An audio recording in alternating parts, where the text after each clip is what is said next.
दिल्ली के शाहीन बाग इलाके में रहने वाले लोगों का ये कहना था कि उनके इलाके में उनकी मर्जी के बिना परिंदा भी पर नहीं मार सकता। मगर एक बार रात के करीब 2 बजे दिल्ली पुलिस के द्वारा उनकी ये गलत फहमी हमेशा हमेशा के लिए दूर कर दी जाती है।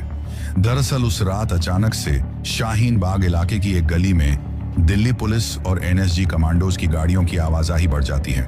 और फिर कुछ ही देर बाद एनएसजी कमांडोज उस गली में मौजूद अलग अलग घरों की छतों पर अपनी अपनी पोजीशन ले लेते हैं। इसके साथ ही दिल्ली पुलिस के एक एसपी अपने कुछ जवानों के साथ एक घर के दरवाजे को खटखटाते हैं। दरवाजा खटखटाने के कुछ देर बाद ही अंदर की तरफ से एक सफेद रंग का कुर्ता पजामा पहना हुआ शख्स उस दरवाजे को खोलता है। जैसे ही वो शख्स दरवाजा खोलता है तो दरवाजे के बाहर खड़े दिल्ली पुलिस के वो जवान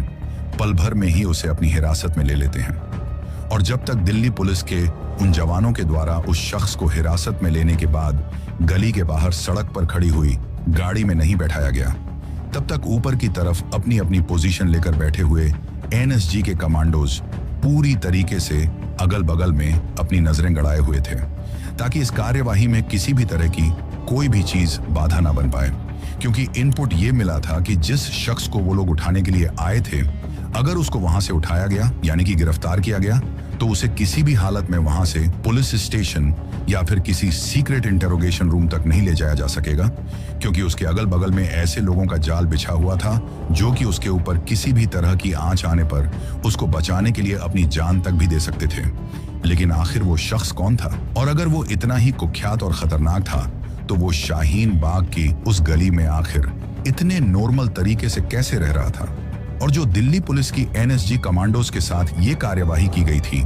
इस कार्यवाही के पीछे क्या वजह थी? जिस शख्स को उठाया गया था, क्या वो शख्स कोई आतंकवादी था या फिर वो कुछ ऐसा करने वाला था जिसकी वजह से कुछ बहुत बड़ा खतरा पैदा होने वाला था? इन सब सवालों का जवाब आपको इस वीडियो के अंदर मिलेगा, इसलिए वीडियो को पूरा देखना मत भूलना। दरअसल उस रात दिल्ली पुलिस के द्वारा जिस शख्स को उठाया गया था, उस शख्स का नाम मोहम्मद शेख था। लेकिन मोहम्मद शेख कोई आम इंसान नहीं था, बल्कि पिछले कुछ दिनों से वो एक ऐसी साजिश रच रहा था जिस साजिश के तहत उसके निशाने पर कोई और नहीं बल्कि भारत के प्राइम मिनिस्टर नरेंद्र मोदी थे।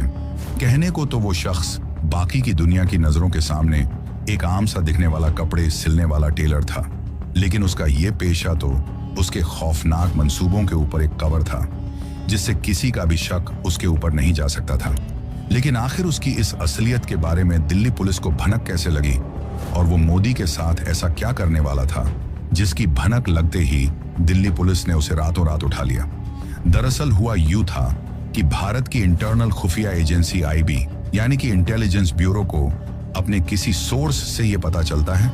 कि आने वाले कुछ दिनों में भारत के अंदर कोई बहुत बड़ा आतंकवादी हमला होने वाला है। लेकिन ये हमला कब, कहां और कैसे होगा, इसके बारे में कोई जानकारी नहीं थी। इसी वजह से आईबी के द्वारा इस इंटेल को भारत की इंटरनेशनल खुफिया एजेंसी रॉ के साथ भी शेयर किया जाता है। अब जैसे ही रॉ के हाथों ये इंटेल लगती है तो कुछ ही टाइम बाद उसके एक एजेंट के द्वारा रॉ को पता चलता है कि कुछ लोग हैं जो चोरी छुपे किसी तरीके से बॉर्डर पार करके भारत में घुसने में कामयाब हो गए हैं, और भारत में आने का उनका कुछ बहुत बड़ा मकसद है जिसके लिए उन्हें पिछले कई दिनों तक पीओके वाले हिस्से में ट्रेनिंग भी दी गई है। इसके साथ ही एक खबर के द्वारा यह भी कंफर्म हो गया था कि जो कुछ भी होने वाला है वो दिल्ली के अंदर ही होने वाला है, जिसकी तैयारियां दिल्ली के किसी न किसी कोने में बेहद ही गुप्त रूप से चल रही हैं।